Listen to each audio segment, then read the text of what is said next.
Boa noite a todas e todos. Mais uma vez estamos aqui hoje para falar de um tema que eu tenho muito carinho, para mim é um tema muito importante e eu tenho um enorme apreço. Vamos falar da história da nossa cidade, né? E para poder falar da história da nossa cidade, fugir um pouco do debate convencional da história da nossa cidade, vamos falar de coisas que ocorreram é, na criação da nossa cidade, como ela foi formada, né, quais as pessoas vieram para cá formar essa cidade, os índios que viviam aqui, como foram tratados à época esses índios. Em suma, vamos falar das raízes, dos primórdios da cidade de Bauru, desde o tempo, inclusive, quando éramos distrito. E para fazer esse bate-papo conosco hoje, ninguém melhor do que quem está pesquisando e pesquisa, escreve, se aprofunda nos temas da cidade de Bauru. É um rapaz que eu tenho um carinho muito grande, tenho uma amizade muito carinhosa e, inclusive, dividimos copos de cerveja nos momentos bons e quando ainda não estávamos na pandemia. Nós vamos estar recebendo o colega Luiz Paulo, que vai entrar com a gente daqui a pouco, para poder, ele que é um pesquisador da história da nossa cidade, poder, né, nos brindar aí com um debate mais profundo acerca desse tema. Estamos começando ainda, vamos ver as pessoas que estão chegando, eu acabo olhando às vezes para cá, gente, para poder acompanhar como nós estamos, as pessoas que estão chegando, subindo conosco aqui, para a gente poder fazer um bate-papo bastante interessante. Como eu já disse nos outros momentos nossos, é tudo muito novo, essas coisas de internet, a forma como hoje a gente dialoga. Então, paciência com os nossos erros, com os meus erros, né, que logo, logo nós vamos estar um aço nas mídias sociais e nessas novas formas de comunicação tão importantes nos dias de hoje. Né? Deixa eu abrir aqui para ver como estamos e quem está chegando conosco. Né? Vamos e antes de eu iniciar propriamente o nosso bate-papo de hoje, uma coisa que é muito importante e todo mundo me puxa a orelha a todo momento, né? Que todos que estão nos acompanhando possam curtir a nossa página, compartilhar as nossas produções, os nossos anúncios, que dessa forma a gente consegue ter um alcance maior das atividades que formos desenvolvendo ao longo desse período tão importante, né? Então, dá uma chegada na nossa página, curte ela, que assim a gente consegue direcionar os conteúdos produzidos para que todos e todas possam estar recebendo esses materiais. E, muito importante também, convidar os amigos e as amigas para fazer parte dessa rede que a gente está construindo aqui na cidade de Bauru. É um momento ímpar, onde nós vamos ter um debate sobre o próximo período da nossa cidade e dessa forma a gente quer alcançar e mostrar para toda a cidade um projeto verdadeiramente diferente, popular, progressista, e isso passa por entender, inclusive, quem somos e de onde viemos. Quem não conhece a sua história, né, tá fadado a repeti-la, não sei se eu coloquei a frase integralmente, tá? Vamos lá, temos 4 minutos que estamos no ar. Estamos aqui. Opa, chegamos um bocado de gente. Eu vou tentar abrir ela aqui para eu poder acompanhar quem está interagindo conosco. Mandem perguntas, entrem em contato. O Luiz Paulo, rapaz, que vai estar conosco aqui hoje, ele tem uma pesquisa bastante profunda. Eu já tive a oportunidade de conhecer os livros dele e a pesquisa dele. E ele vai contar algumas histórias, inclusive a história da sessão legislativa que Bauru deixou de ser distrito para se tornar município. né? Uma história muito interessante, que tem até um cambalacho no início dessa história aí, né? Então vamos chegando aqui, deixa eu ver um minutinho. Esse computador hoje está uma carroça. Falando em carroça, Luiz Paulo, eu quero que você fale dos carros de boi levando os materiais da nossa Câmara, hein, Luiz Paulo? Gente, vamos chamar o nosso convidado, Luiz Paulo, que é um prazer tê-lo aqui, para ele entrar conosco aqui e a gente começar o nosso bate-papo. Luiz Paulo, seja bem-vindo, meu amigo. Todos os nossos colegas estão com você, né? Sinta-se à vontade. Se você quiser, eu já começo dando umas alfinetadas aí, mas eu acho melhor você se apresentar para a gente poder começar o nosso bate-papo. Então, dá para me ouvir? Claro, te ouço bem. Legal. Então, eu queria agradecer muito pelo convite, né? Primeiro, a todo mundo que está assistindo, eu já conheço o Jorge já faz um bom tempo, cara, muito gente boa. E, inclusive, quando eu conheci ele, foi por um motivo literário. A gente se encontrou e eu mostrei um livro meu, que era esse aqui, o Boca do Sertão, que é a história de Piratininga na Marcha do Café, a história das grandes fazendas de Piratininga, e eu estava com dificuldade de arrumar uma editora para fazer outros livros, e ele me indicou o nosso amigo Ricardo Spessotto, que já é o segundo livro que eu faço com ele. Primeiro veio esse aqui, o Sonâmbulos Dotados de Visão, que é uma história cinematográfica sobre a nossa história regional. Aí, ele tem também. E depois veio o Fronteira Infinita, Índios, Bugreiros, Escravos e Pioneiros na Bauru do século XIX, que eu fiz junto com um historiador, Edson Fernandes, que ele é professor de História aqui em Bauru, e ele é doutor em História, ele dá aula na faculdade, dá aula em um monte de escola, e ele já tinha uma pesquisa muito grande, feita através de cartórios, das cúrias, né, da igreja, que a igreja tinha poder cartorário no século XIX, então dá para descobrir muita coisa através de trabalhos de faculdade, que sempre vão atrás dessas fontes que eles chamam de fontes primárias, né? Fontes primárias é quando não tem nada que ninguém escreveu ainda sobre aquilo, então você tem que procurar nos cartórios, né? Naquela papelada super velha, você tem que encontrar a chave das coisas que você está buscando, porque aquilo ainda não foi escrito. E deu certo, eu estou com uma boa parceria com o Spessotto, nós vamos lançar mais um livro agora, já está pronto, meu irmão já fez toda a parte visual, a parte gráfica, mas a gente está esperando para ver se a gente pode fazer um lançamento com gente, então até o final do ano vai. Mas aí esse é de ficção. E também tem um livro infantil, que eu arrumei um baita de um ilustrador, e eu fiz um livro infantil sobre a história de Bauru, baseado nesse aqui, só que esse é para adulto, né? Esse aqui é para faculdade, e aquele eu fiz infantil, infanto-juvenil, e o ilustrador está ficando muito bonito, e a gente quer lançar isso para as escolas também.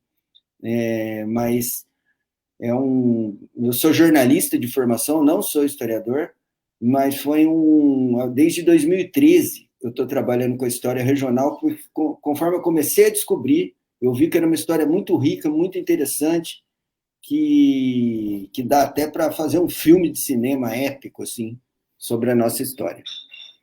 Mas é isso. Maravilha. Luiz, e aí, rapaz, eu vou dar uma saudação para quem está chegando aqui. Opa, o Guilherme Reis, o Tio Gui está dizendo que a legenda atrapalha um pouquinho, não é sincronizada com as nossas falas. Mas vamos lá, vamos começar aqui dando uma boa noite, pessoal. Né? Bem-vinda Matilde Lopes, o Tio Gui, o Guilherme Reis, a minha esposa, Ana Karina, que ela tem que me aguentar em todas as lives, senão dá problema, né, rapaz? Se a esposa não assistir, imagina só. Aí não começamos bem. A minha mãe, Solange, o nosso companheiro Charles, que está nos acompanhando e ajudando aqui nessa live de hoje, o grande Robertinho, Roberto Claro, que está em todas as lives que a gente faz, o Diego Amarante, o Vitor Almeida, advogado, colega, muito competente, Samuel Ferraz, né? Um fantástico amigo aqui da minha vila aqui. Você conhece também, né, Luiz? Amigão dele. E a Cristiane, ele e os irmãos, ele, o Adriano, o irmão dele, né? A Cristiane Domingues e o Caio Mário chegando aqui com a gente. Ô Luiz, então assim, eu queria, cara, a gente tava falando um pouquinho antes, com relação à questão de data de aniversário.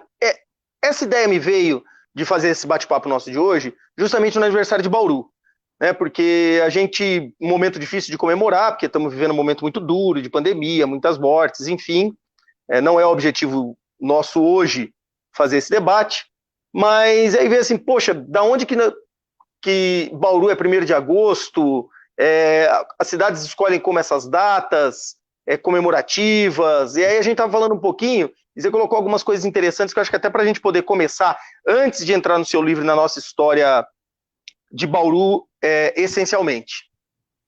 Bom, cada cidade escolhe arbitrariamente quando que ela começou a existir. É uma coisa muito interessante. Acredito que talvez pudesse ter uma regra, né? Mas não existe essa regra. Então, cada cidade, ao longo da sua história, decide quando que ela começou a história, né? Por quê? Porque uma cidade, quando que começa uma cidade? Quando os primeiros homens chegam lá, ainda quando é tudo floresta, e formam um pequeno povoado, ou quando a igreja aceita a doação de algum dos fazendeiros para fazer esse povoado e vira um patrimônio da igreja, ou quando vira distrito, porque no século XIX, na época do Império, existiam duas hierarquias aí, uma civil e uma religiosa. Então, vira distrito e depois vira freguesia. A freguesia é o distrito da igreja, né? Então, cada cidade escolhe, ou quando vira município, que é o nosso caso. Mas veja bem, Ribeirão Preto, segundo os ribeirão-pretanos, foi fundada no ano de 1956. Só que Ribeirão Preto virou município apenas em 1871. Eles escolheram essa data porque foi o dia que acabou o imbróglio judicial, que o juiz deu a canetada final na briga de terras das duas primeiras famílias que chegaram em Ribeirão Preto e estavam disputando aquele latifúndio. Quando o juiz deu a cartada final e deu a terra para os reis Araújo, né? Eles escolheram esse dia. E aí é que começou a fazer o patrimônio. Então, eles escolheram lá no passado. São José do Rio Preto, que é uma cidade que tem um desenvolvimento que é depois que o nosso, porque era mais longe ainda, ela comemora o aniversário dela como se tivesse sido fundada em 1852, quando o João Bernardino de Seixas Ribeiro doou uma área dele lá para fazer uma igrejinha, colocar o São José lá dentro, e começou a vir gente. Então, eles comemoram aí. Só que a cidade de São José do Rio Preto só foi fundada em 1894. Então, cada cidade escolhe. Todo mundo fala que Piratininga é mais antigo que Bauru. Não é. Né? Assim, é junto. Aliás, as mesmas pessoas que estavam aqui em Bauru estavam do outro lado do rio lá. Né? E é junto. Né? Na verdade, a fundação como município de Piratininga é 1914, bem depois da gente. Só que eles comemoram como se quando fundaram o povoado, o patrimônio de Espírito Santo, não, de Espírito Santo não, de Santa Cruz dos Inocentes, que era um cemitério que enterrava criança ali e formou um povoado em volta do cemitério. E quando a igreja aceitou aquela doação do fazendeiro,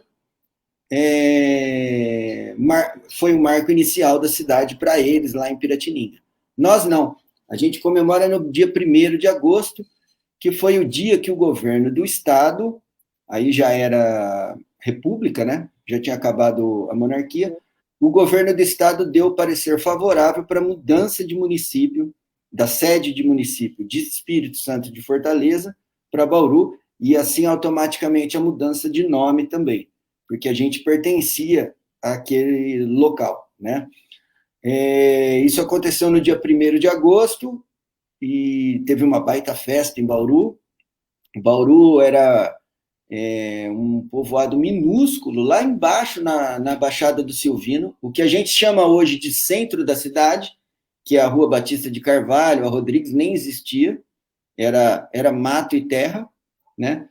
a população chegava até onde hoje é a Praça Rui Barbosa, mas não tinha praça nenhuma, era um arraialzinho de terra ali, que eles botaram um cruzeiro de aroeira, lá que é para simbolizar a fé, que era o lugar mais alto, mas o povo estava lá embaixo mesmo, na Araújo Leite, se chamava Estrada do Sertão, porque quem vinha de Lençóis, de Agudos, de Botucatu, ponto final, o dead end, vamos dizer assim, o beco sem saída do sertão, era o Rio Bauru. Depois de lá, era floresta inexplorada com índio, né? Tinha uma chacrinha aqui, outra ali, mas se você entrasse no mato, você estava entrando no sertão inexplorado. Por isso que Bauru foi uma das grandes bocas do sertão da província de São Paulo no século XIX. Ou seja, depois de Bauru não tinha nada, né? Não. E aí, duas coisas que eu queria tratar, Luiz Paulo, chegando na boca do sertão. Uma, o episódio da nossa fundação, rapaz, ele é um troço muito interessante, né? Porque éramos distrito de Fortaleza, Isso. né? Oh, meu Deus, de Espírito Santo, Fortaleza. Éramos distrito e passamos a ser cidade, né? E foi uma sessão legislativa bastante ímpar, né, Luiz? Exato. Assim, naquela época, só existia um partido. Se hoje a gente reclama de falta de democracia, que tem que reclamar mesmo, naquela época era o PRP, Partido Republicano Paulista. Se você quisesse entrar na política, você tinha que entrar nesse partido. Só que mesmo nesse partido tinha facções. Um coronel brigava com o outro, era o coronelismo, né? Um grupo de coronéis queria uma coisa, o outro grupo queria outra. Sempre tinha um coronel principal. O nosso primeiro coronel que exerceu o que se chama coronelato, que era o coronel-chefe de todos, foi o coronel Azarias Leite, né? Depois a gente teve o Gustavo Maciel, a gente teve o coronel Otávio Pinheiro Brizola, nós tivemos muitos coronéis, todas essas ruas aqui em volta de onde a gente mora, aqui, ó, Gerson França era um coronel, Virgílio Malta era outro coronel, e eles ficavam formando grupos, que muitas vezes eles eram amigos, no ano seguinte um era contra o outro, né? Era uma briga mesmo. E o último coronelato foi o do... Tem uma rua muito importante em São Paulo, com o nome dele, Eduardo Vergueiro de Lorena, certo? Foi o nosso último coronel, que depois veio o Getúlio Vargas e acabou com a farra do coronelismo, certo? Mas, no mito de fundação, então, foi a questão dos interesses dos coronéis. Uma boca do sertão, foram várias, né? No século XIX, qualquer lugar que ficasse mais a oeste no mapa de São Paulo, eu gostaria de mostrar esse mapa aqui, vamos ver se dá para... Dá para ver sim, Luiz. Dá para ver sim. Vocês estão vendo aí um mapa do estado de São Paulo no ano de 1903.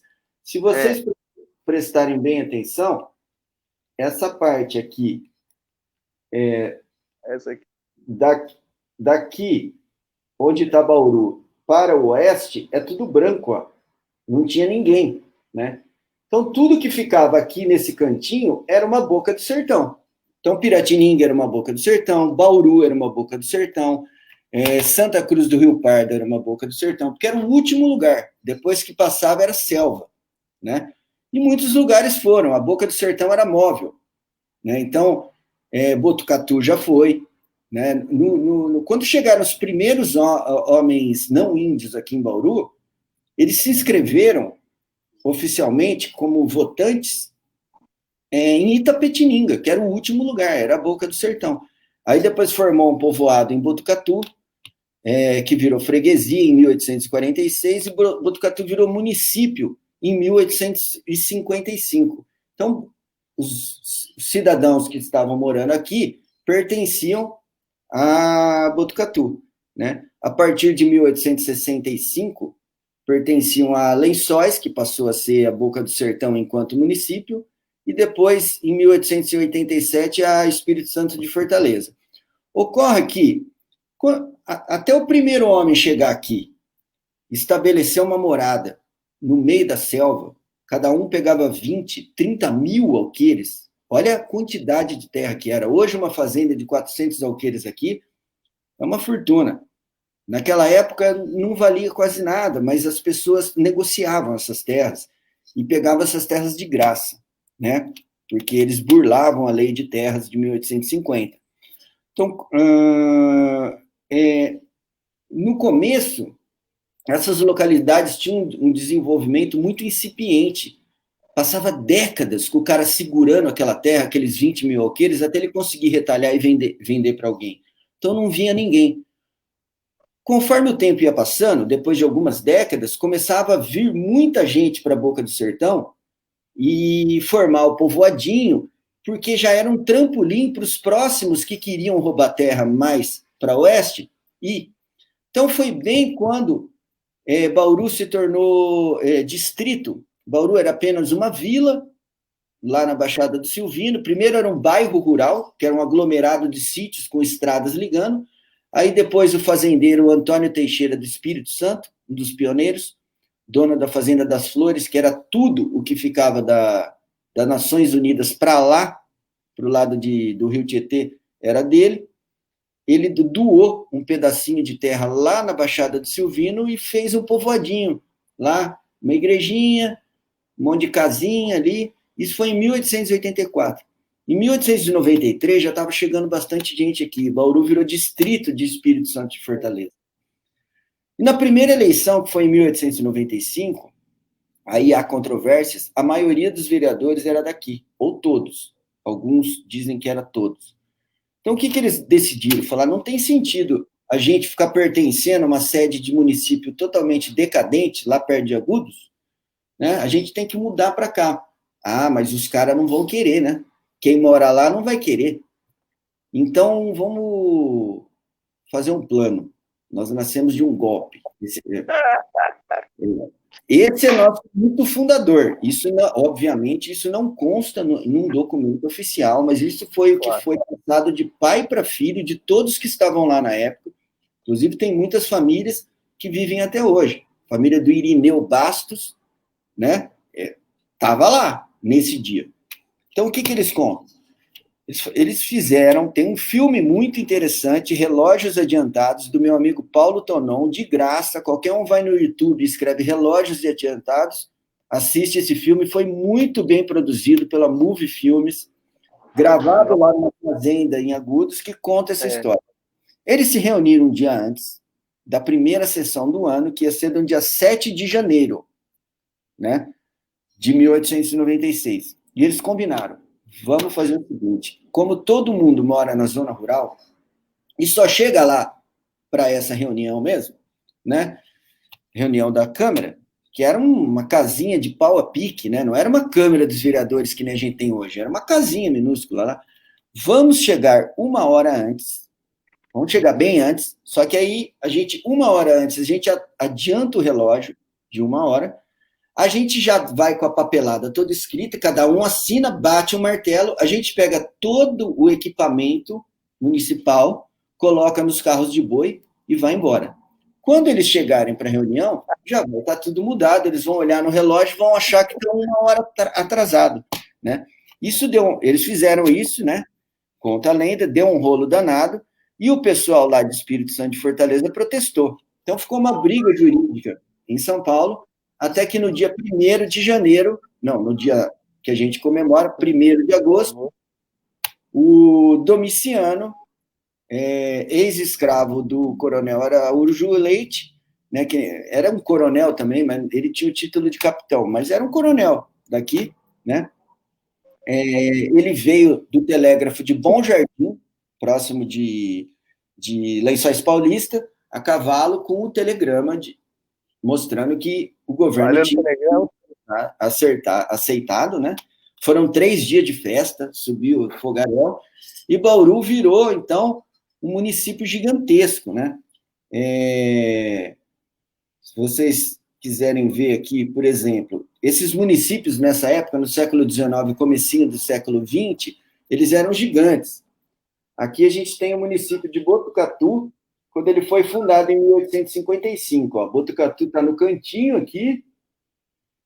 No município de Botucatu, então, pegava todo o estado de São Paulo, abaixo do Tietê, acima do Paranapanema, e a leste do Rio Paraná. Ou seja, era uma quantidade absurda de terras que tinha o município, só que era tudo selva, né? Então, era o terreno fértil para os grileiros de terra irem e tomar terra. Isso foi uma constante no nosso estado durante todo o século XIX, mas principalmente a partir do ano de 1850, por causa da Lei de Terras.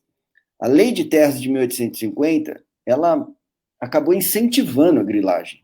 Ela foi feita para capitalizar as terras.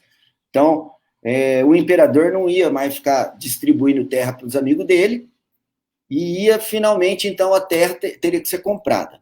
Então, as terras devolutas, ou seja, as terras que eram sesmaria, mas ninguém tinha ocupado, e as terras que estavam na selva paulista e no Brasil inteiro, elas passaram a pertencer à União, passaram a pertencer ao Estado, né?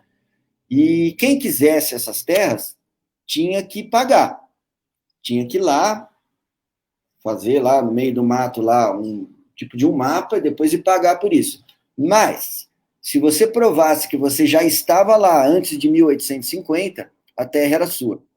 Então, isso causou um deslocamento muito grande de gente de Minas Gerais, porque tinha acabado o ouro em Minas Gerais, e esses mineiros vieram todos para cá, né? Todos os nossos fundadores vieram de Minas Gerais. Tinha um outro veio do Rio de Janeiro, por exemplo, mas grande maioria veio de Minas Gerais, porque o ouro tinha acabado, era uma crise econômica, e eles viam, as famílias tinham 16, 17 filhos, né? Então o fazendeiro lá de Minas falava, filho, pega esses 2, 3 escravos aqui, mais uns agregados aqui da família, e vai lá para o sertão de Bauru tomar terras. Então eles tomavam 20 mil, 30 mil alqueires de terra, né? Porque era muito fácil burlar essa lei. Você fazia o que eles chamavam de grilo articulado. Todos que chegaram em Bauru juntos, né? Felicíssimo Antônio Pereira, Antônio Teixeira do Espírito Santo, Sebastião Pereira, os irmãos Rodrigues de Campos, que eram grandes grileiros de terra, o próprio José Teodoro de Souza esteve aqui com eles em 1850, e eles fizeram um grilo articulado. Quando eles foram registrar em Botucatu, que aí Botucatu já tinha cartório, né? Era o único lugar aqui mais perto que tinha cartório, eles registraram como se cada um tivesse comprado do outro. Então, o meu registro estava dizendo que eu comprei de você, Jorge, e que você, anos antes, tinha comprado do Charles, que anos antes tinha comprado da sua esposa, que anos antes tinha comprado da minha filha. Né? Então, isso dava o tempo. O cara chegava na data. Não, então tá lá, antes de 1850 mesmo. Não tinha fiscal nessa época para ver isso, né? E eles tomavam vastas quantidades de terra, né? E foi assim que chegou a penetração humana não índia aqui, em Bauru. E foi principalmente a partir de 1850, por causa da Lei de Terras. Já tinha um doido aqui, que ele chamava Pedro Nardes Ribeiro. Ele estava exatamente onde fica o Hospital da Unimed, todo mundo deve conhecer, o Hospital da Unimed. Entre o Hospital da Unimed e o distrito de Guaianazes, tem um rio ali, é o Ribeirão Grande. Então, ele pegou aquela área para ele. Só que ele pegou muito antes, ele pegou em 1834. Então, estima-se que ele veio do Rio Tietê, ele não fez o mesmo caminho que os outros, vindo de Botucatu, ele veio do Rio Tietê. Os índios caigangues não costumavam mais chegar tão perto do Rio Tietê, porque era habitado, e ele conseguiu ficar ali numa boa até chegar esse monte de gente. Porque quando chegou esse monte de gente, a guerra contra os índios se tornou muito intensa, né? Os índios foram expulsos, mas eles ficaram perto. Então, eles voltavam, atacavam as fazendas. E a cada ataque do homem dito branco, correspondia um ataque de vingança dos caigangues, que aí os brancos também queriam se vingar. Então, a guerra se tornou muito intensa, e a família do Pedro Nardes Ribeiro, que tinha conseguido ficar lá numa boa desde 1834, acabou sendo expulsa de lá, sendo atacada, e há relato de que ele tenha mudado daqui e foi morar lá para os lados do sul do Brasil. Os outros não, os outros permaneceram, porque a ideia era vender, retalhar e vender esses 20 mil alqueires, 30 mil de cada um. Teve o caso mais drástico, assim, foi o do José Teodoro de Souza, que chegou a tomar para ele 200 mil alqueires. Né? Imagina um país pequenininho, 200 mil alqueires de terra. Né? E se eu tiver errado, se eu tiver errado, Luiz, desculpa, se eu tiver errado, você me corrija, mas acho que foi um dos que mais exterminou índio na nossa região, não foi? Ele foi o maior matador de índios da nossa região. Temos uma foto dele aqui. Nossa. José Teodoro de Souza é o que está sentado na cadeira aqui. Né? Eu tenho essa foto. Ele foi através do seu livro. Está lá no livro. Ó. Ele foi o maior exterminador de caigangues daqui. Ele é um ser lendário, né? Porque ele grilou essa quantidade gigantesca de terra. Antes dele morrer, o sonho dele era grilar todo o Vale do Rio do Peixe. Ele já estava fazendo as anotações, tudo. E ele morreu. Aí a história é vasta, né? E dá várias interpretações. Sempre foi dito que ele morreu de golpes de burduna, em 1875, perto de Campos Novos. Ele é fundador de Campos Novos e de São Pedro do Turvo. E ele teria morrido assassinado, mas a mulher dele disse que não, que ele morreu de uma doença paralisante. Isso era comum nesses grandes capitães do mato que morriam, quando o índio conseguia pegar um cara desse, ele trucidava, né? Porque tinha raiva muito de um cara desse, né? E para não perder a lenda, a família sempre escondia, né? O outro famoso lá de Botucatu, o capitão Apiaí, né? Ele chamava Inácio Dias Batista, foi um dos primeiros que conseguiu subir a Serra de Botucatu. Desde a década de 1830 ele já estava lá. Em 1838 ele foi achado crucificado pelos índios. Os índios sabiam desse negócio da cruz, né? E ele foi, mas a família nunca aceitou, falou que não, que ele foi atacado pelos índios, fugiu e morreu no caminho de volta, né? Por quê? Porque é uma vergonha falar que o índio matou por uma família de um grileiro e bugreiro como esse. Né? Eles acabavam virando lendas do sertão. Na época, eles eram vistos como heróis do sertão, pelo resto da população, obviamente não pelos indígenas. Né? E o José... Pode falar. Não, vai lá, Luiz, termina o raciocínio. Não, o José Teodoro de Souza, de todos esses, foi o mais lendário, né? Que ele tomou esses 200 mil alqueires de terra e ele queria totalizar 500 mil, né? Quando ele morreu, a mulher dele foi até o cartório de Santa Cruz do Rio Pardo e ele não tinha nada. Olha que doido, porque ele não sabia ler e escrever.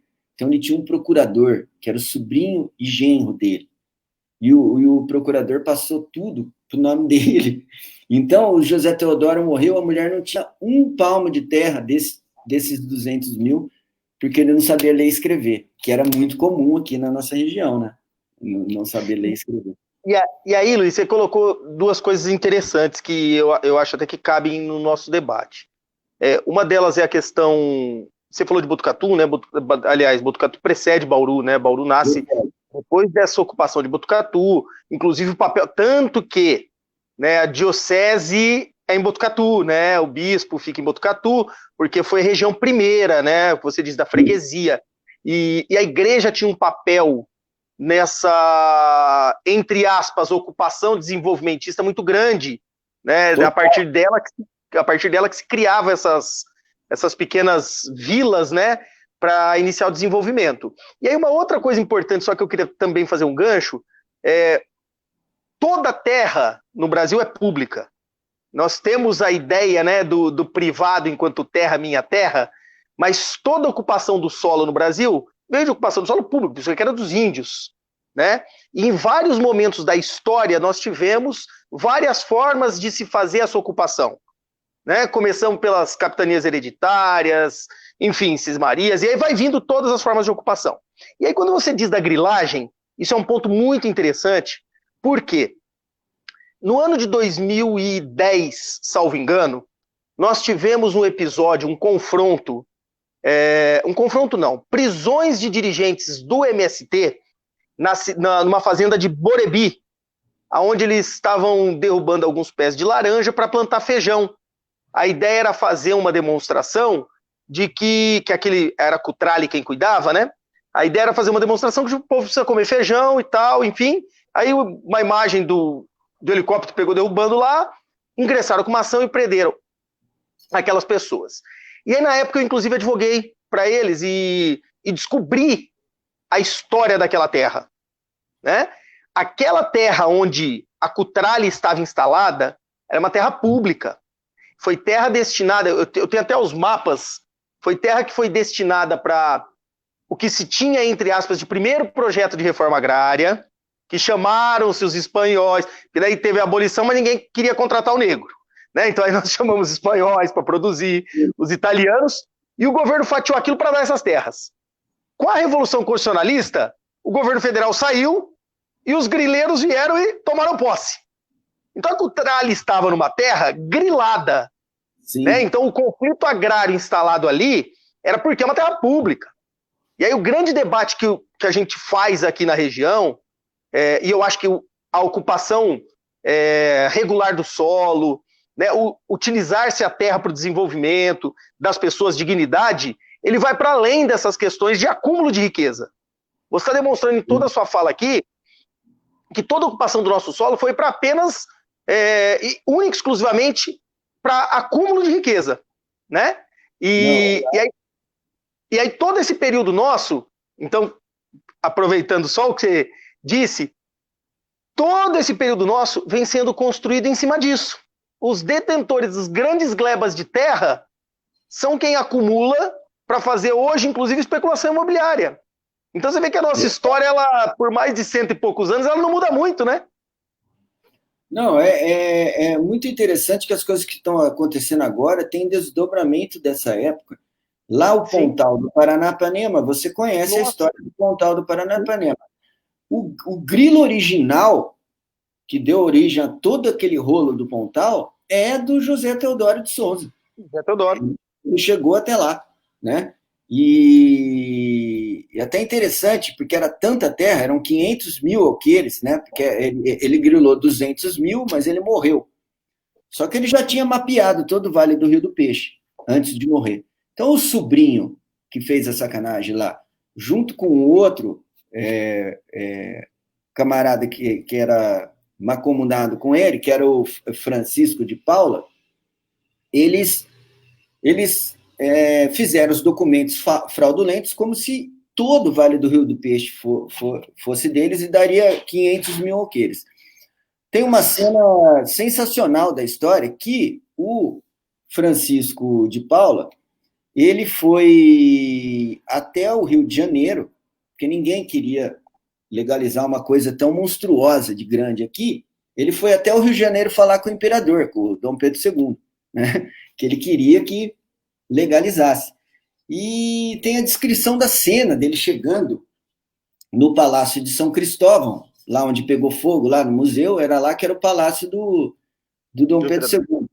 E com aquele gibão, né, com aquela roupa de grileiro, bota tudo cheio de barro, com aquele bacamarte pendurado, trabuco, aquele monte de faca, falando um dialeto quase que tupi, que era um português misturado com tupi, pedindo para liberar essa terra para ele. O Dom Pedro II recebia todo mundo, era muito louco. O Dom Pedro II, nesse ponto, ele era democrático, ele recebia qualquer um. O mendigo ia lá e ele mandava entrar. E ele falou que impossível, 500 mil alqueires era muita terra, mas que ele ia mandar o Francisco de Paula falar para o ministro da pasta. O ministro falou que não dava também, mas todo mundo que ia no Palácio de São Cristóvão ganhava um protocolo com um selo real, dizendo que tinha sido recebido pelo imperador. Ele montou no cavalo, voltou com aquilo lá de Assis para frente, que ele pegou tudo aquilo, e mostrou para todo mundo que estava lá, falou, o próprio imperador me deu a terra. Ninguém sabia escrever. E aí eles foram dividindo essa terra. Primeiro eles dividiram em 3 imensas propriedades, e aí já entre os poderosos mesmo, né, que vêm de São Paulo tal, para pegar essa terra. Essa é a origem de todo esse rolo que tem lá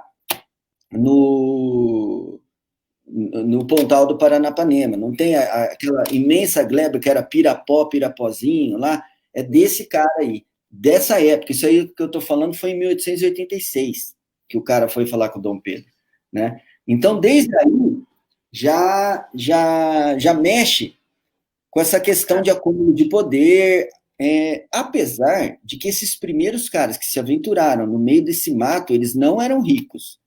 Eles eram de famílias empobrecidas de Minas Gerais, que vinham para cá, eles viviam o pão que o diabo amassou aqui, né? Porque viviam no meio da selva, sem nenhum contato com a civilização, lá com o Paulo, né?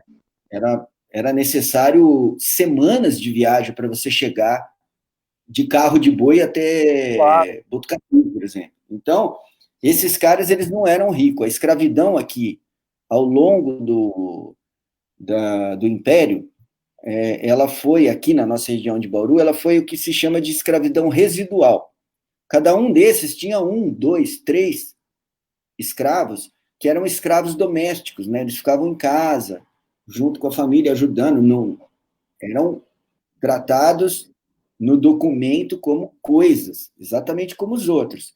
Mas era uma escravidão residual. Aquilo que a gente vê na televisão, aquelas fazendas imensas de café com centenas de escravos, isso era mais lá no Rio de Janeiro, no Vale do Paraíba. Aqui nós tivemos uma escravidão residual. Mesmo porque quando o café chegou mesmo forte aqui, grande propriedade de café chegou aqui em Bauru, aí já chegou com o poder dos coronéis. Muitos coronéis, eles acabaram conseguindo expulsar esses pioneiros primeiro, que ficaram aqui 40, 50 anos, pegaram a terra para eles, né? Ou, quando o cara já tinha uma certa posição, como era o caso do Felicíssimo Antônio Pereira, aí faziam bem bolado, né? Mas então muitos desses grileiros de terra não ficaram ricos, morreram pobres. Quem ficou rico foi quem veio depois e pegou a terra, que era o que já tinha o poder político, né? E quando não tinha, o cara falava. Vamos dar uma boa noite para uma galera que está chegando aqui. Que assim, ó, toda vez que eu paro para conversar com você, a gente fica praticamente horas conversando. Horas. Né? Então, assim, a gente fica. E aí, quando vê, tá nós dois aqui na prosa aqui. Vamos dar uma boa noite aqui para Cristiane Domingues, para o Caio Mário, Diego Amarante, né, para o Daniel Pestana Mota, meu camarada Daniel, Célio Daibem, o Cláudio Lago, presidente do PT de Bauru, está aqui conosco, a Edilene de Souza, uma companheira queridíssima, Idenilde da POSP, o Zé Maria Rodrigues, que é um assentado da Reforma Agrária aqui ali no Horto de Amorés, um grande parceiro. O Daniel está dizendo aqui para registrar uma pergunta para o Luiz, ó. Eu vou ler aqui, tá, Luiz? O Ailton Pereira Aguiar, outro companheiro do MST aqui, grande Ailton, Renato Magu, meu parceiro. O Vitor Almeida aqui tá me corrigindo, que ele falou que não é o Vitor Almeida, o colega advogado. Na verdade é o Rafael Esquiavo. Aí o cara põe o nome Vitor Almeida, ele confunde a gente, né, velho? Mas vamos lá. Daniel Pessana Mota. Já quero registrar uma pergunta pro querido Luiz. Aliás, ela pode ser respondida pelo Luiz partindo de suas percepções e pelo Jorge, a partir da sua lente política, voltada para o futuro, como o passado de uma cidade contamina o seu futuro. Em suma, como o passado de uma cidade, Luiz, contamina o futuro dessa mesma cidade? Pergunta do nosso querido Daniel Pestana Mota. Essa pergunta ela é bem até subjetiva, né? Porque cada cidade teve uma história bem diferente, mas se a gente for... eu estou fazendo trabalho agora, né, de história para o SESC, para Rio Preto e Ribeirão Preto. É muito parecido, né? A resposta dessa pergunta do Daniel, porque assim acaba sendo muito parecido. A concentração de poder, a concentração de imensas quantidades de terra, aí expulsa o pequenininho que já estava lá antes, né? Bauru começou, né? Vamos dizer, o lado urbano de Bauru, depois de dezenas de anos com os caras morando dentro das fazendas, era o esquema do bairro rural, começou lá na Baixada do Silvino. Por quê? Porque os caboclinhos lá que tinham fugido da Guerra do Paraguai, foi aí que deu o primeiro start, né? O pessoal bem simples mesmo, analfabeto, misturado com índio, misturado com afrodescendentes alforriados. Eles vieram morar aqui porque aqui ninguém achava eles, né? Então o exército mandou para a Guerra do Paraguai, os caras fugiram para cá. E eles ficaram todos em volta ali do Rio Bauru, né? Só que, obviamente, essas pessoas não tiveram direito a essa terra depois que formou a cidade, né? Quem teve direito à terra foi a igreja. A igreja tinha poder cartorário. Então, a resposta do Daniel, ela é difícil de dar, assim, numa cravada exata, porque tem muitas variáveis nisso aí. Até esse lado da igreja ter esse grande poder, a igreja tinha poder cartorário. A igreja é que registrava essas terras, a igreja que fazia os batismos, os casamentos, que registrava os escravos, né? Então, a igreja que já é por si só uma baita acumuladora de poder, ela estava aliada a esses grandes latifundiários que eram acumuladores de poder, né? Enquanto não chegavam esses grandões, como os Rodrigues Alves, que chegaram aqui e tomaram 12 mil alqueires ali, mas numa época que já tinha gente lá, ainda tinha oportunidade para o pequenininho. Mas esse pequenininho, junto com os outros, eles formavam verdadeiras milícias aqui em Bauru, né, que eram milícias de bugreiros, e para atacar os índios caigangue que não queriam sair daqui. Então, o Daniel perguntou, então, como que a gente chegou a isso de hoje? Né? Exatamente por causa que o germe já foi numa balança desequilibrada. Né? O início da nossa história, ele já foi um grande desequilíbrio. Aí depois, beleza, cada vez que o Brasil consegue um avanço, né? Pô, acabou o Império, então, acabou a escravidão, acabou o Império, então agora vai, né? Agora vai. República. As pessoas vão votar. O voto era censitário, desde antes, e a partir da República também. Então, o voto era censitário. Para você votar, você tinha que ter 400 mil réis de renda para você votar numa pessoa que poderia votar no que seria eleito. Então, era uma escadinha. Você tinha que ter 400 mil réis para você ser um votante. Para você ser um eleitor, você tinha que ter o dobro. Para você conseguir ser eleito num cargo de deputado, aí você tinha que ter mais ainda. E senador, muito mais. Então, isso foi concentrando. E continuou. Né? Até vir o Getúlio Vargas, aqui na nossa região, no Brasil inteiro, né? Graçou o coronelismo. Então, você precisava estar naquele partido que era aquela meia dúzia de coronéis que dominava. Você precisava entrar nesse partido para você concorrer às eleições. As eleições eram todas fraudadas, né? Você tinha profissões nessa época que era para atuar nas eleições. O famoso fósforo era o cara que conseguia todas as atas, lá sabia os eleitores. Então, o cara conhecia toda a região, falava, esse aqui está doente, não vai vir. Esse aqui já morreu, os caras nem sabem, não vai vir. O cara, ele ficava o dia inteiro entrando na fila para votar, cada vez com o nome de um. Todo mundo via que o cara estava votando 50 vezes, sabe? Mas só que isso era... Da onde que vem a palavra curral eleitoral? 99% das pessoas no interior, naquela época, moravam na zona rural. Então, os capangas dos coronéis ficavam nessas estradas, iam até as fazendas e pegavam todo mundo. Falavam, amanhã tem eleição, vocês vão para a cidade com a gente. Botava todo mundo dentro de um curral, dava um monte de comida boa, vinho, tudo pro pessoal. Só que de manhã vai todo mundo ali comigo, que vocês vão votar no Coronel Salustiano. E todo mundo votava.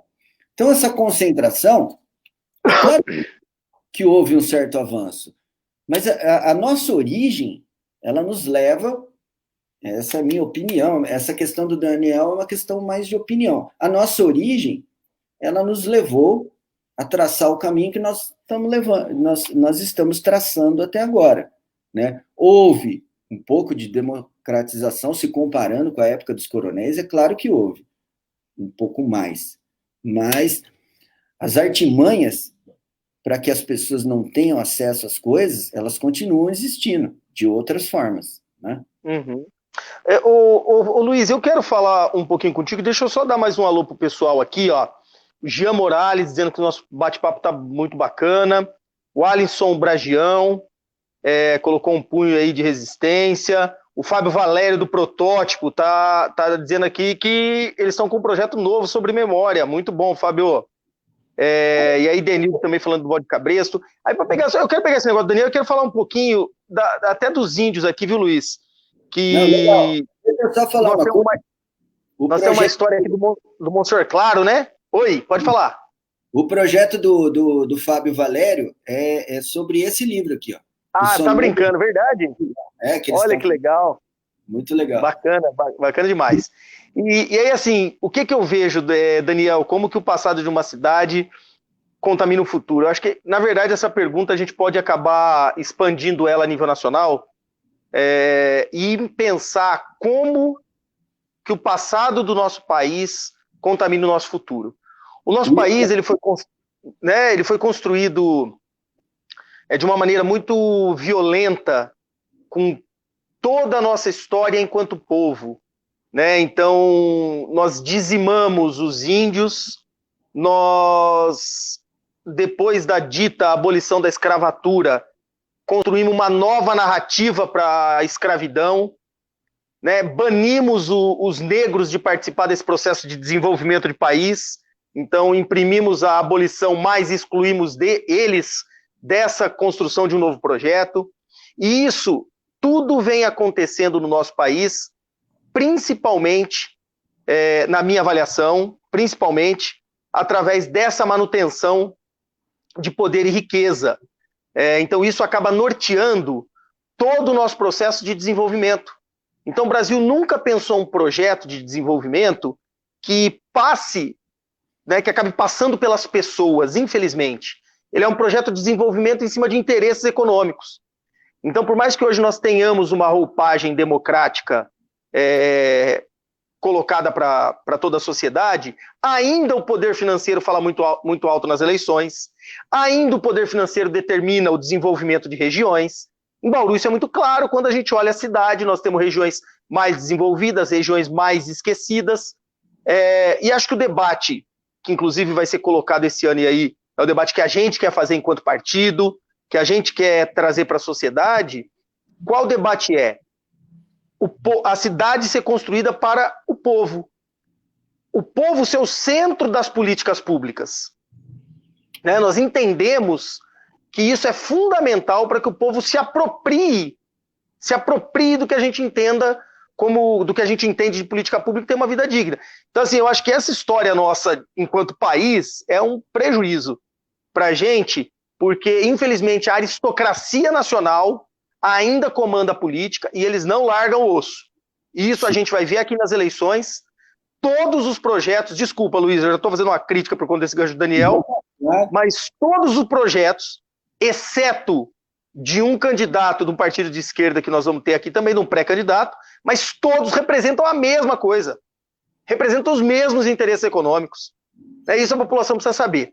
Mas, enfim, Luiz, hoje não é para isso, hein? Não tem a ver com o assunto, né? Isso aí é uma questão que no Brasil foi muito drástico, né? Por causa que a gente viveu a base da escravidão por muito mais tempo que os outros, né? Mas isso é uma questão inerente ao próprio capitalismo, né? Ele é feito claro. Esse tipo de coisa, né? Eu lembro eu trabalhei muito com o livro Era dos Extremos, do Eric Hobsbawm, a história do século XX, né? Sim. O século das catástrofes e tudo mais, né? E ele sempre foi bem taxativo na hora que ele mostra como é que era a divisão das classes sociais que se formaram durante a Revolução Industrial na Europa. Cada vez que o cara subia um pouquinho da miséria, ele já começava a tentar reproduzir o lado de cima, começava a defender o lado de cima. Isso aconteceu aqui em Bauru, cara. Isso aconteceu em todos os lugares que o capitalismo o capitalismo mais selvagem ainda é forte, porque se você for ver na Dinamarca, esse discurso não pega mais. Não pega mais. Na Suécia, na Suíça, apesar que a Suíça tem um grande problema com o mundo, né? Porque escondeu o dinheiro de todo mundo lá, mas a Noruega, a Finlândia, não funciona mais. Não. Essa produção da imagem, então eu sou também da parte de cima, isso aí já é uma bobagem, mas nós ainda estamos presos nesse passado. O oprimido ainda quer ser opressor, né? E aí, assim, ó, nós vamos abrir para algumas perguntas. Porra, Charles, perguntas finais. Olha, eu falei uma besteira aqui, desculpa, gente. Perguntas finais, o papo tá bom. Mas vamos lá, Luiz, eu queria saber o seguinte, cara, eu quero que você me fale, para a gente abrir para as perguntas finais. Quem quiser fazer mais algum questionamento, coloca para a gente. O Charles está subindo aqui na nossa página.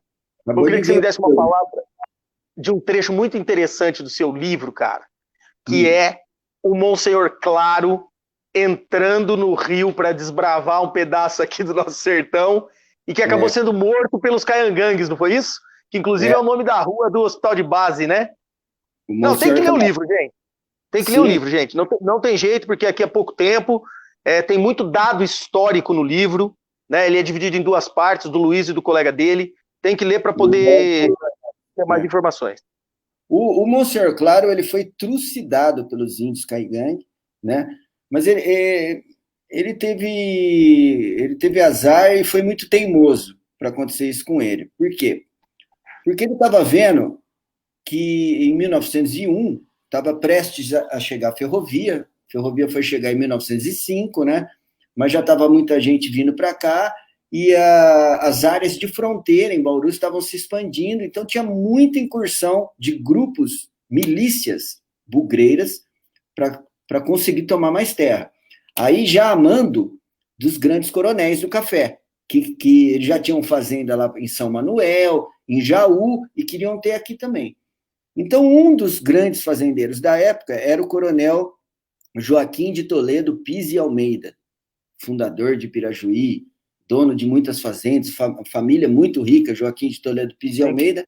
Ele contratou 2 bugreiros aqui de Bauru, que na época estavam atuando aqui, era o Adãozinho Bugreiro, que na verdade é de Lençóis, mas estava aqui, e o Luiz Wolff, Luiz Alemão.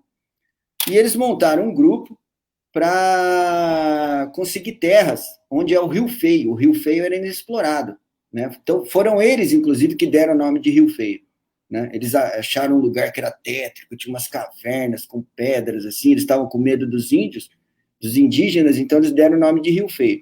Isso foi em 1888.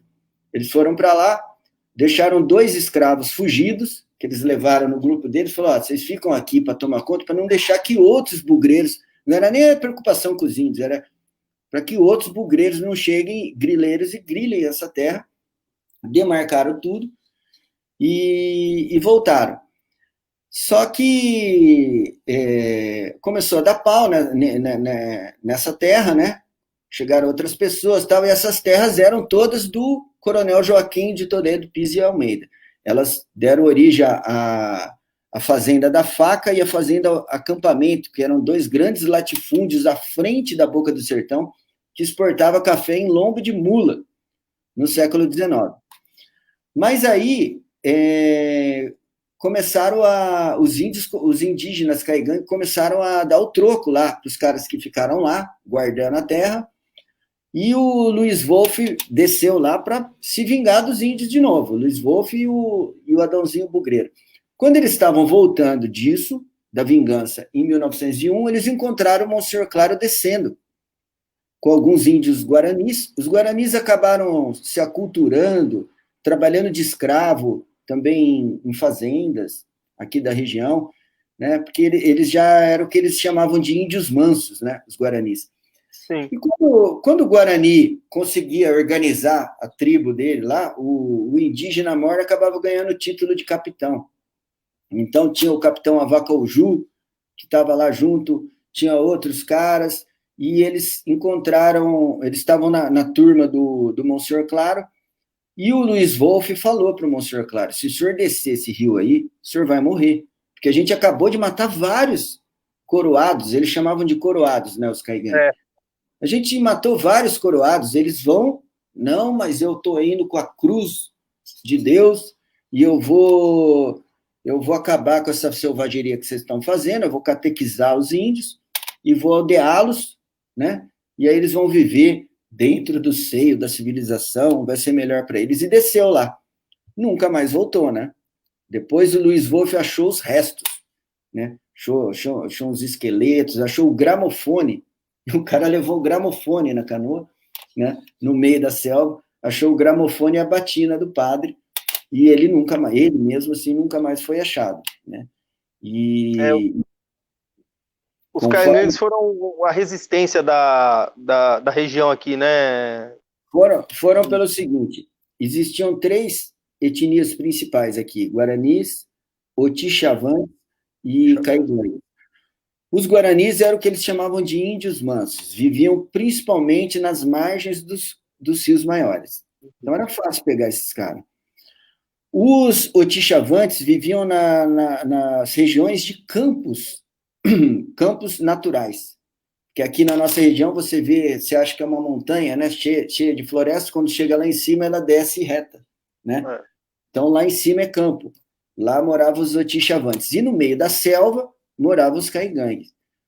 Os Otixavantes, coitado, para o homem dito civilizado que chegava com uma arma de fogo, era muito fácil alvejar o cara no campo. Dentro da selva, não. Dentro da selva, o Caingangue conhecia cada buraquinho, cada pedacinho, cada estradazinha. E eles ficavam de tocaia para pegar desprevenido os viajantes, né? Os bugreiros, os grileiros, os fazendeiros. Então, foram ao todo, se você for contar, desde que a expedição do José Teodoro chegou aqui em 1850, foram ao todo 62 anos de guerra, porque a pacificação só veio em 1912. Os índios só pararam de atacar a ferrovia noroeste em 1912, quando teve a pacificação com a participação da Índia Vanuiri. Há diversas controvérsias, mas a gente tem até foto dela na época da pacificação, tal, né? Inclusive, essa pergunta está aqui que a Idenilde fez para a gente. José, eu gostaria que você falasse, inclusive, do papel da mulher indígena, né, da Índia Vanuiri na história de Bauru. É o que você estava abordando agora, né? O papel da pacificação desse momento aí de 1912, né? Exato. Aqui tem uma foto do dia da pacificação. Isso aqui foi exatamente onde hoje fica a cidade de Promissão.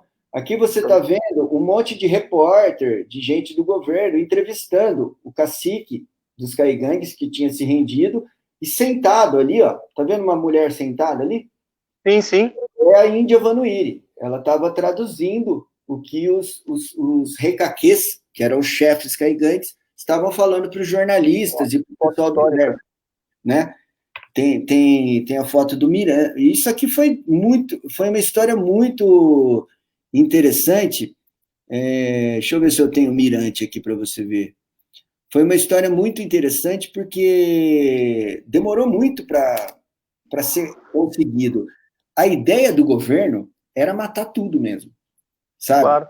O governo falou, não tem jeito, eles não vão se render, os Caingangues são outro tipo, muito longe dos tupis guaranis, a gente não consegue ter a relação de... Eles nunca se renderam, né? Eles não servem para trabalhar em fazenda, porque pela cosmologia Caingangue, todos os trabalhos de uma fazenda é de mulher, né?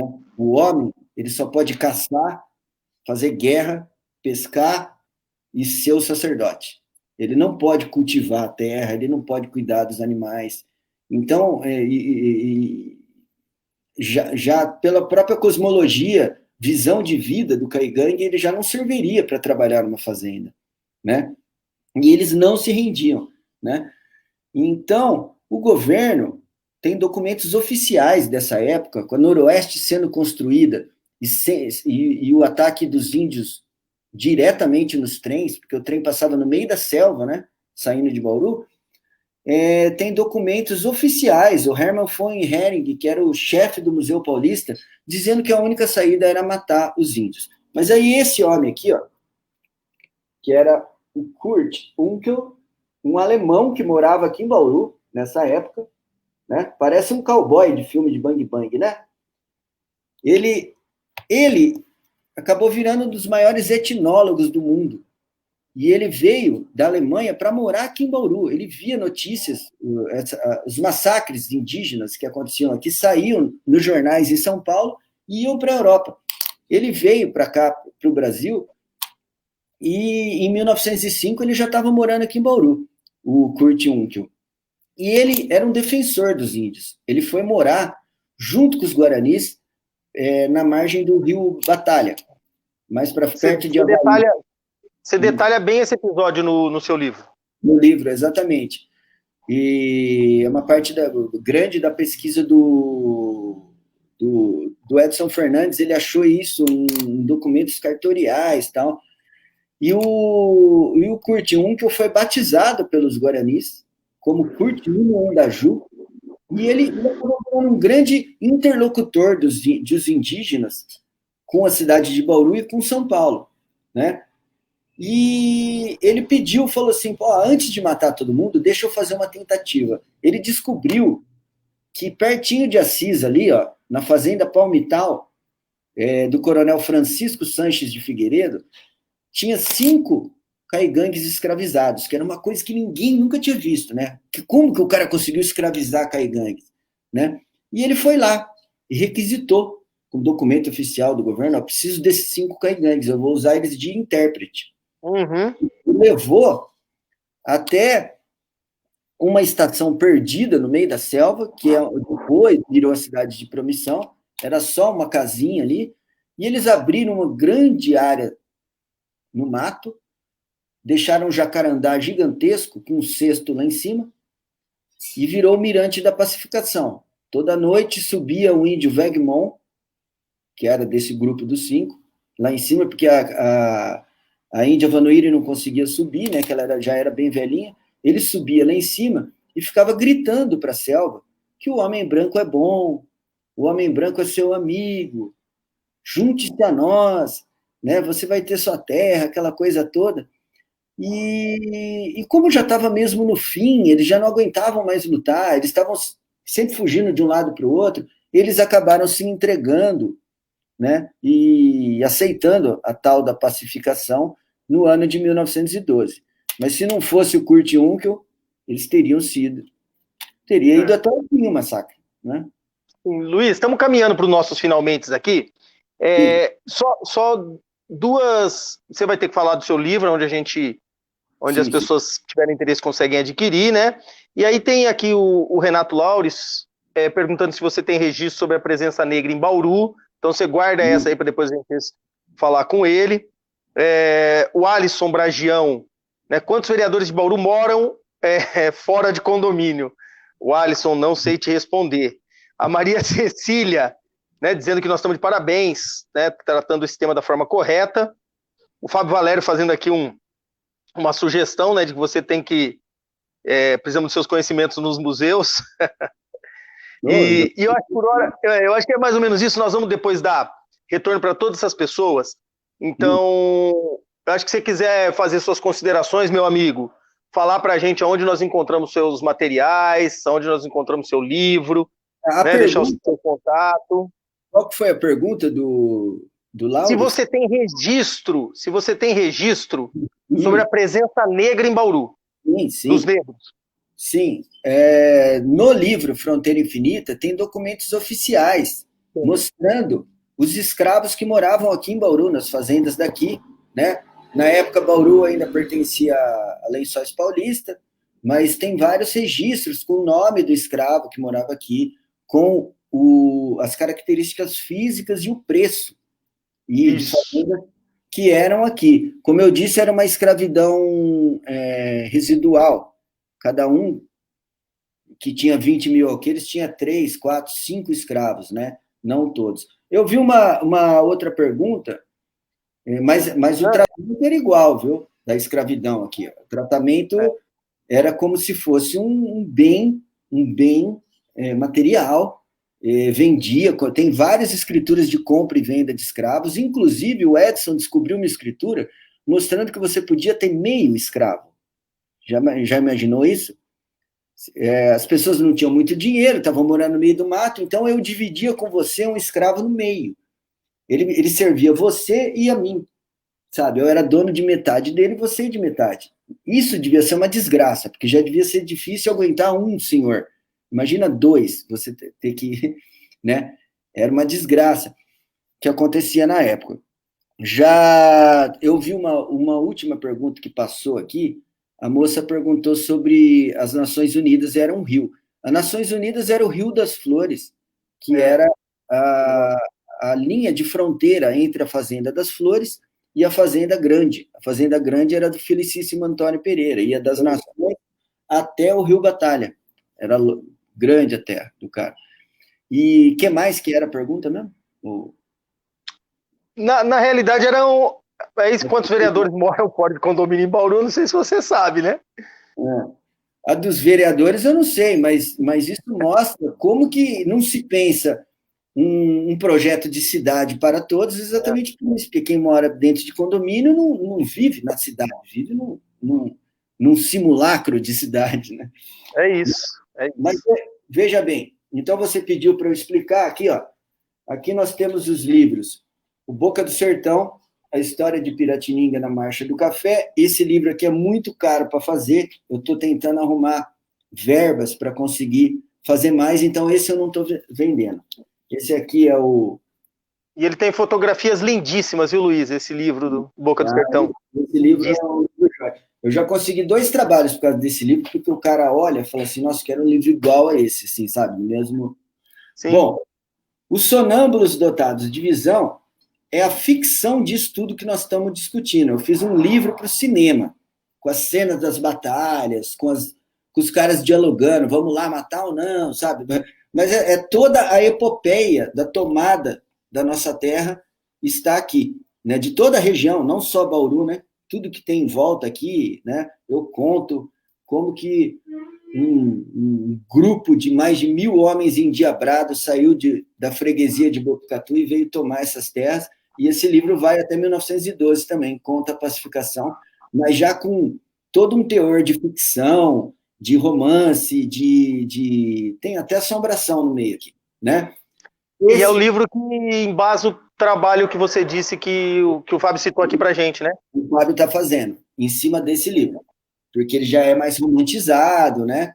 E esse aqui já é o livro mesmo acadêmico, clássico, baseado principalmente nas pesquisas que eu já tinha feito ao longo da vida, mas principalmente numa pesquisa grande de doutorado do Edson Fernandes, que é o professor que fez a pesquisa mais grossa mesmo dentro do cartório, que é mais difícil, achou documentos inéditos. Aqui tem os documentos que o seu amigo perguntou sobre a presença negra em Bauru, né? Assim, de escravos, né? Especificamente, não depois.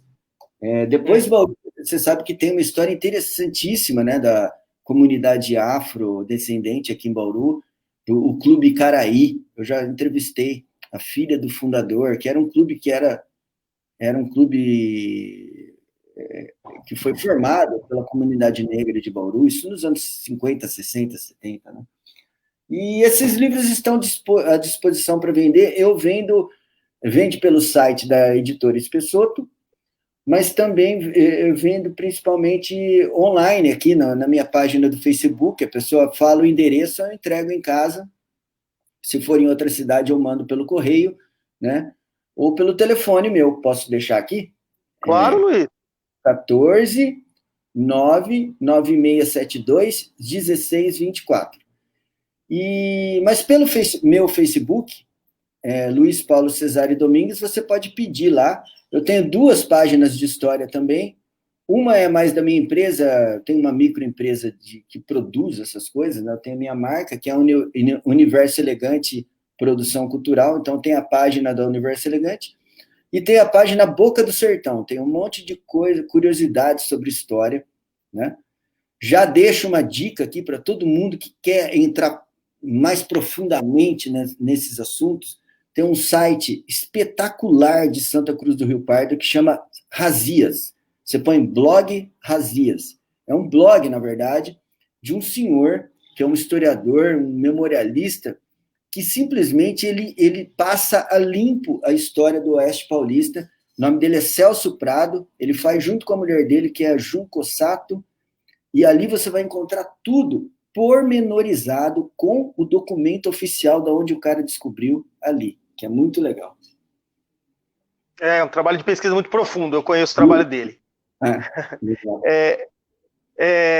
Luiz, cara, muito obrigado, viu, por você estar aqui conosco, né? Vamos para uma hora e 15 de bate-papo. Legal. Foi muito bom ter essa conversa com você, as pessoas que puderam nos acompanhar. Você sabe que está sempre de portas abertas aqui. O Luiz é músico, ele também já tem um CD, então nós vamos depois abrir outros canais de conversa aí, porque tem muita coisa para a gente produzir lá. Ó. Tem muita coisa para a gente conversar. Tem muita coisa para a gente conversar. Então, eu queria agradecer imensamente, pedir a todos e todas que ainda estão conosco, que curtam nossa página, compartilhem as nossas construções, o que a gente vem apresentando, que só dessa forma que a gente vai conseguir chegar ao maior número de pessoas aqui na cidade. Luiz, muito obrigado, meu irmão.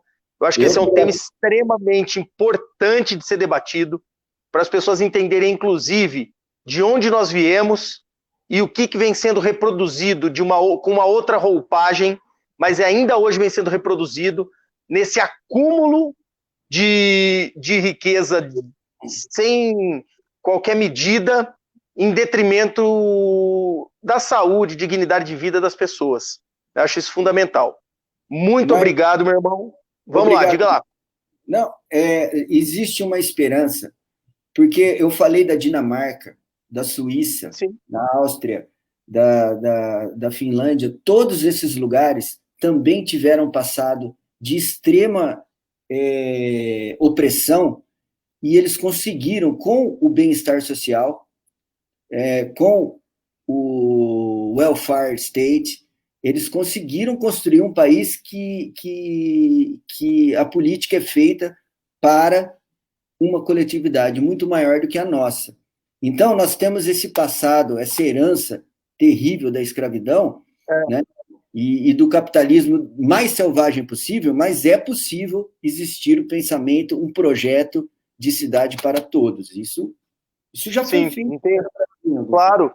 E aí, importante, ô Luiz, então, para a gente finalizar, muito obrigado. Então, gente, é importante muito importante esse debate. Eu e o Luiz, nós temos divergência teórica nesse tema, porque eu sou marxista, e aí quando a gente conversa dessas questões, o Luiz me aponta umas outras alternativas. E a gente sempre debate, porque não é possível fazer nada sem o contraditório, não é possível fazer nada sem a dialética. A sociedade é plural, ela é diferente, e as ideias não é nada fechado nem em Marx, nem nada fechado em Keynes, nem nada fechado em Adam Smith, que pode resolver o problema do nosso país. Eu acho que nós estamos de uma política construída própria, nossa pra gente, né? A gente acaba acumulando ou assimilando a política externa, ou que querem nos empurrar, que é construída externamente, que não serve para o Brasil. Nós vamos construir uma política nova. E aí sim, projetos mais progressistas têm condições de melhorar a vida do nosso povo. Por exemplo, as políticas afirmativas desenvolvidas nos anos de governo, com todas as contradições, mas desenvolvidas nos anos do governo Lula e Dilma, diminuem um pouco essa diferença, essa desigualdade social, e tentam dar um pouco de qualidade de vida às pessoas. Então é um tema muito importante também da gente debater. Gente, uma boa noite. Luiz, meu irmão, um beijo enorme, um abraço na sua esposa. Muito obrigado a todos vocês. E lembrando que o Magu já estava me puxando a orelha aqui, gente. No sábado agora, Luiz, você está convidadíssimo. Às 17h30, nós estaremos entrando ao vivo com dirigentes nacionais, todos os nossos parlamentares estaduais, federais, o João Paulo, companheiro dirigente nacional do MST, né, a Gleice, nossa presidente nacional, o companheiro Haddad, que foi candidato a presidente pelo PT, eles vão estar entrando numa live para apresentar nossa pré-candidatura para a cidade de Bauru, para apresentar um projeto muito interessante. Isso vai estar na nossa página, fica aqui o convite para todos e todas. Mais uma vez, meu irmão, muito obrigado a todos e todas que nos acompanharam, curtam nossas páginas e fora Bolsonaro. Aí, ó, o Alisson já colocou aqui, eu replico com muita satisfação. Um beijo para vocês, uma boa noite. Um abraço.